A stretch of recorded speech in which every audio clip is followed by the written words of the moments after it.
আসসালামু আলাইকুম গাইস, সবাইকে অনেক অনেক শুভেচ্ছা। ঈদের শুভেচ্ছা জানাচ্ছি সবাইকে। ঈদ মোবারক। সবাই বলেন প্রবাসীদের পক্ষ থেকে ঈদ উল আজহার অনেক অনেক শুভেচ্ছা সবাইকে। তো গাইস, আমরা সবাই মিলে যে নামাজ পড়ে আসলাম ঈদের। আর দেখতে পাচ্ছেন অনেক লোক আমাদের কোম্পানির। তো ঈদের নামাজ শেষ, এখন রুমে যাচ্ছি, সেমাই টেমাই খাবো। তারপরে কি কি করি আপনাদের একটু দেখানোর চেষ্টা করব ব্লগটিতে আজকে। তো কি অবস্থা, কি প্ল্যান নজরুল ভাই, কি রান্না করছেন আজকে? রান্না হয়েছে আমাদের সময় খাওয়া দাওয়া করবো, এরপরে গোস্ত বিরিয়ানি হবে। আরিফ বলতেছে শ্যামা উটের গোস রানছে। আরিফ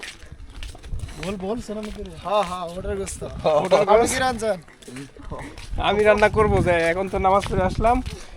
তারপরে মোসা কি খাওয়া দাওয়া করবো আজকে, কি রান্না করছো? শ্যামাই আর কিছু না, বিরিয়ানি হবে। বিরিয়ানি হবে, মুরগি বিরিয়ানি না? পায়েস হয়েছে, সামাই হবে, পায়েস হয়েছে, সামাই হবে গা, আর বিরিয়ানি হবে। তো শুনতে পেলেন গাইস, আমরা কি কি করেছি বা কি কি খাবো সেটা একটু বললো সবাই। তো গাইস, এই যে নামাজ পড়ে এসে যে সেমাই খাচ্ছি, মুসা এবং এই যে আমি এই সেমাই নিয়েছি। তো এই যে প্রবাসীদের ঈদ, সেই যে সেমাই খেলাম, খাবো। এই যে আমাদের মজিবর ভাই খেলো। প্রবাসীদের ঈদ মানে এই খাওয়া, বাস, বাইরে যাওয়ার কোনো উপায় নেই। এখানে আমাদের আশেপাশে মরুভূমি, তো এটাই প্রবাস জীবন, এই যে প্রবাসের ঈদ। তো মুসা, কেমন লাগছে ঈদের দিন? আলহামদুলিল্লাহ ভালো। ভালো লাগছে। ঘুরতে যাবে নাকি কোথাও? হ্যাঁ, ঘোরার জায়গা আছে এখানে? মরুভূমি এলাকা না? মরুভূমিতে ঘুরতে হবে। তো বলছে মরুভূমিতেই ঘুরতে হবে।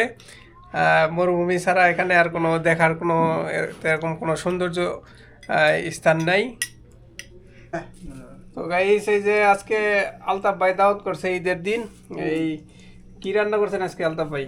এটা খিচুড়ি দেখা যাচ্ছে না? খিচুড়ি, কি গুস, কিসের গুস এটা? মুরগি। মুরগি। তো এই যে হ্যাঁ। মুরগ। তো এই যে গাইস দেখতে পাচ্ছেন, এই যে প্রবাসীদের ঈদ, সেমাই খেয়েছি, এখন এই যে খিচুড়ি খাচ্ছি। আছে ইসরাফিল ভাই, আছে আলতাফ ভাই, যে আছে আমাদের আমির। তো এই যে সবাই মিলে খিচুড়ি খাচ্ছি ঈদের দিন। এই হচ্ছে প্রবাসীদের ঈদ। খাওয়া দাওয়া করার পরে কোনো জায়গায় ঘোরার মতো জায়গা নেই এখানে। তো এই যে খাওয়া দাওয়া করে আর কি শুয়ে থাকতে হবে, এইটাই প্রবাস জীবন।